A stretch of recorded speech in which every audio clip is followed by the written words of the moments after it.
Bienvenue dans ce nouvel épisode de podcast. Je suis ravie de te retrouver encore une fois pour un nouvel épisode. Comme d'habitude, tu es en totale immersion avec moi. Je suis en train de t'amener avec moi en balade. Oui, j'ai ma petite routine marche de 10 000 pas à faire par jour.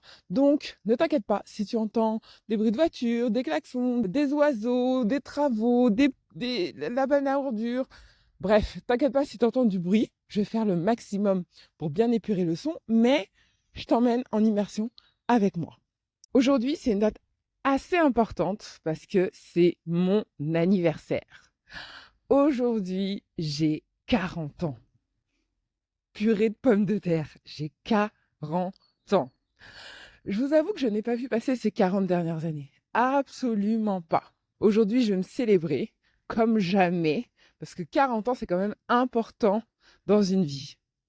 Je te dis ça parce que du coup, pour rebondir un petit peu sur la perte de poids, j'ai envie de répondre aujourd'hui à cette croyance qui est que après 40 ans, après 50 ans, on ne peut plus perdre de poids. Qu'à partir qu'un certain âge, on ne peut plus perdre du poids. Ou c'est compliqué de perdre du poids.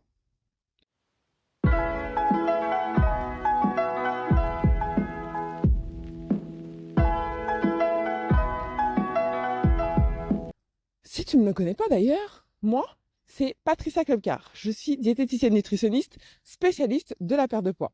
Ma mission, c'est d'accompagner les femmes dans leur perte de poids. Ensemble, on crée un équilibre qui leur ressemble pour qu'elles se sentent enfin belles et épanouies dans leur corps. Pour te dire la vérité, moi, j'accompagne des femmes de 10 ans jusqu'à 75 ans. Donc, je vois à peu près toutes les tranches d'âge. Donc, je peux t'affirmer que c'est pas plus difficile de perdre du poids à 50 ans qu'à 20 ans. C'est pas là où ça joue le critère principal de perte de poids.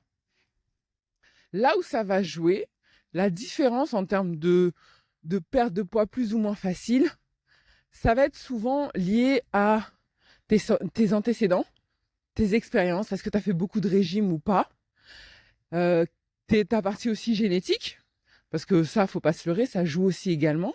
L'âge peut intervenir également, mais c'est pas un facteur déterminant. Moi, j'ai des femmes que j'ai suivies à 60 ans, elles ont perdu plus de 10 kilos. Et c'est pas un problème. Et j'en ai d'autres qui n'avaient que 25 ans où j'ai galéré pour leur faire perdre 2 kilos. Il n'y a pas vraiment de règles. Mais il y a certaines choses que moi j'ai constatées en accompagnant justement toutes ces femmes, toutes ces différentes tranches d'âge. Et il y a des choses quand même qui m'ont sauté aux yeux. Et c'est ça que j'ai envie de parler avec toi aujourd'hui. Maintenant que j'arrive à mes 40 ans, que j'y suis, ça y est, j'ai la maturité pour pouvoir parler de ce genre de choses. Bon, je plaisante un petit peu, mais il y a différents constats que je vois dans l'évolution de la femme. Et c'est ça que j'ai envie de parler avec toi aujourd'hui. La première des choses, c'est qu'on a oublié de nous dire que notre corps de femme, il était vraiment construit à partir de tes 25 ans. Oui, 25 ans. Donc en fait, quand tu as 20 ans, ton corps, il n'a pas encore fini d'évoluer. De toute façon, toi-même, tu sais, tu l'as remarqué. Qu'à 18 ans, ton corps n'est pas le même qu'à 20 ans. Qu'à 25 ans, ton corps n'est plus le même qu'à celui de 20 ans. Que tu aies pris du poids ou pas. Tu vois bien que ton corps a évolué. D'accord? Donc ça, c'est le premier de mes constats. Passé 25 ans, ton corps, il réagit plus de la même manière. Avant, tu sautais 3 repas, tu avais perdu 3 kilos. Là, tu sautes un repas, tu prends 2 kilos. Tu vois, le corps, c'est plus du tout la même chose. La deuxième tranche d'âge, où je trouve qu'il y a une vraie différence, c'est passer la trentaine. Passer la trentaine, la plus forte raison, si tu as eu des enfants, passer la trentaine, tu vois aussi qu'il y a un cap qui est passé. C'est plus pareil. C'est plus pareil, les choses sont différentes. Tu me diras en commentaire si toi aussi tu as vu ce petit bascule à l'âge de 30 ans. Et après, tu as le levier des 40 ans, où là, tu vois que ton corps n'est plus du tout le même que celui que tu avais à 30 ans, et encore moins celui que tu avais à 20 ans. Bon, on peut aller très loin encore comme ça. Très, très loin. Mais ce que je voulais te faire remarquer à travers cette réflexion, c'est que je te dis ça parce que, en fait, je te dis ça parce que les femmes qui viennent me voir en cabinet, qui viennent me voir pour se faire accompagner dans leur perte de poids, souvent, elles prennent comme référence ces années-là. C'est-à-dire, ah ouais, mais quand j'avais 20 ans, je faisais tant de kilos, j'aimerais bien retrouver ce poids-là. Avant mon mariage, je faisais tant de kilos, j'aimerais bien trouver ce poids-là. Avant mes enfants, je faisais tant de kilos, j'aimerais bien retrouver cette silhouette-là. Je te dis pas que c'est impossible. Je te dis juste qu'il faut que tu prennes en compte, dans ta perte de poids, que ton corps évolue. Que tu ne retrouveras pas ton corps de 20 ans, que tu ne retrouveras pas ton corps de 30 ans, et au-delà. C'est comme ça. Ça veut dire que le travail à faire, en plus et au-delà de la perte de poids, c'est aussi un travail d'acceptation sur l'évolution de ton corps, de manière générale.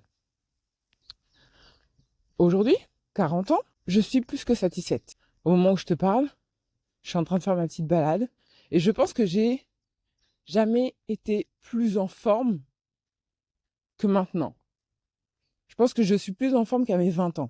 Je suis plus dynamique qu'à mes 20 ans. Mon corps a évolué entre mes 20 ans et aujourd'hui. J'ai eu des enfants. Je me suis mariée, je me suis mis en couple. Donc, ma vie a évolué au fur et à mesure et mon corps a évolué aussi au fur et à mesure. Mais j'ai su garder un équilibre qui me permet d'avoir un poids qui me convient, qui me permet de bouger comme je le désire. Donc, je me remercie. Je remercie Dieu aussi pour ça. Parce que je suis en bonne santé, parce que tout va bien et que ces 40 dernières années ont été merveilleuses. Il y a eu des expériences plus ou moins dures qui font partie de la vie, mais elles ont fait la femme que je suis aujourd'hui. Et là, ça, c'est une grande fierté. J'ai pas encore fini tout ce que j'ai envie de faire, mais il me reste, si on me l'accorde, encore quelques années pour y arriver. Mais tout ça pour te dire que c'est important que dans ta construction et dans ta quête de la perte de poids, tu prennes en compte cet état, ce corps plutôt qui a évolué et que tu te réfères à ce que tu veux maintenant. Quelle est la femme que tu veux devenir maintenant? Pas celle que tu étais il y a 10 ans. C'est quoi ton idéal à toi? Tu veux être quelle femme? Une femme qui veut être dynamique, tu veux pouvoir marcher, tu veux pouvoir danser, tu veux pouvoir faire des squats, tu veux pouvoir faire un marathon. C'est quoi ton idéal? Et c'est ça ton point de départ.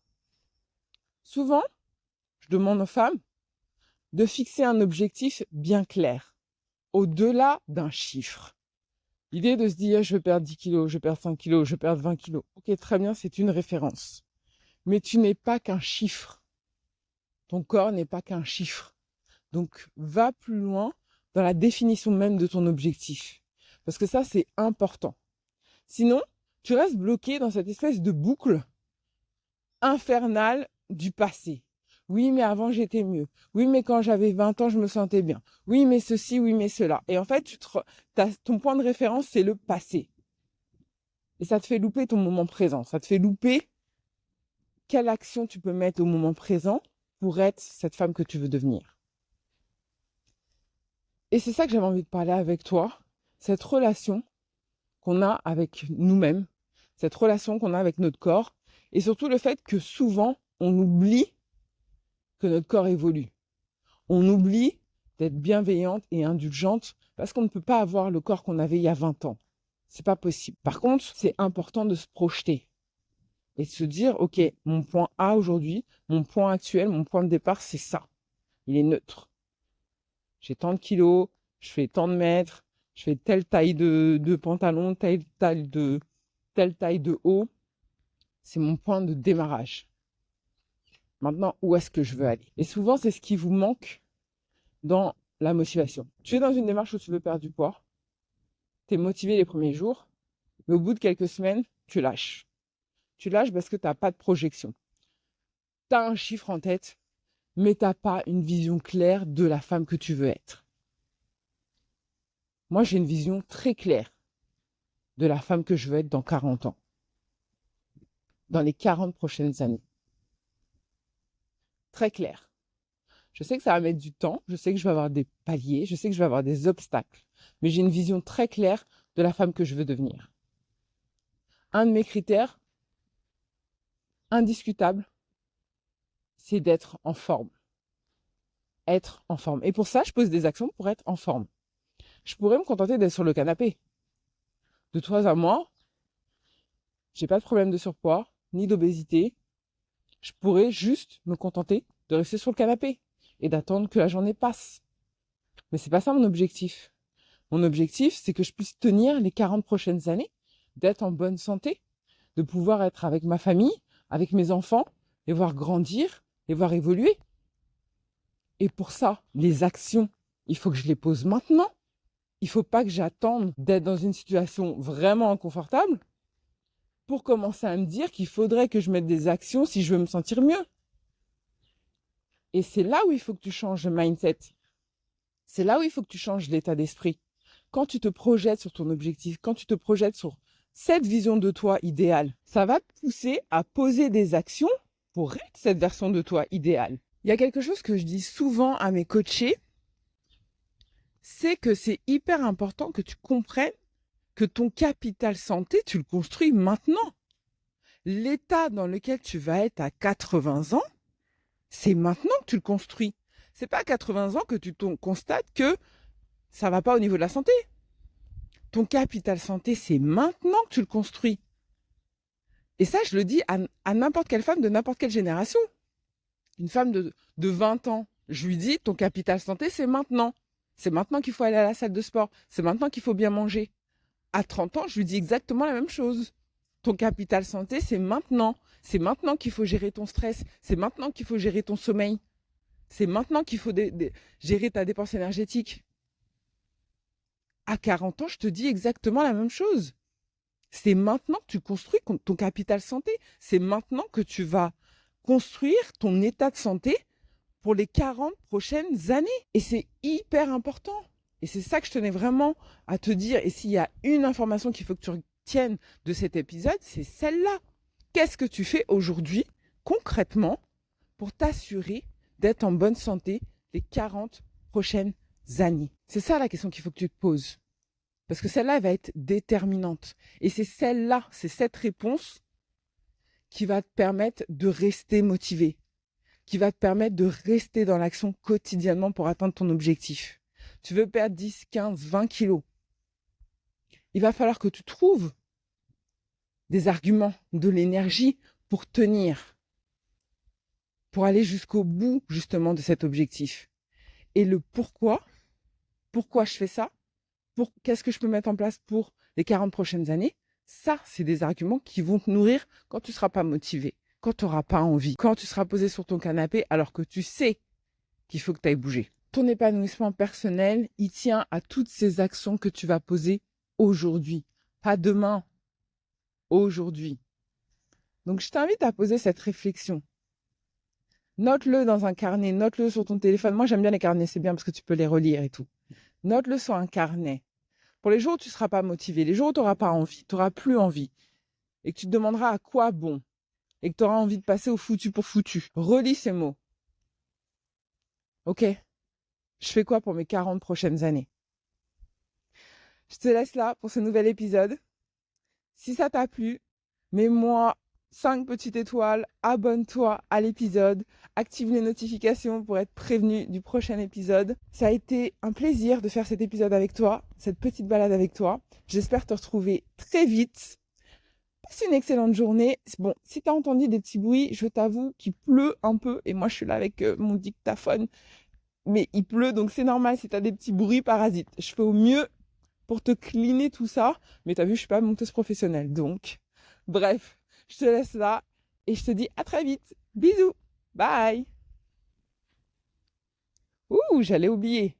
Aujourd'hui, j'en suis à 7850 pas. C'est vraiment pas mal. Franchement, j'ai bien marché. Mon objectif est à 10 000.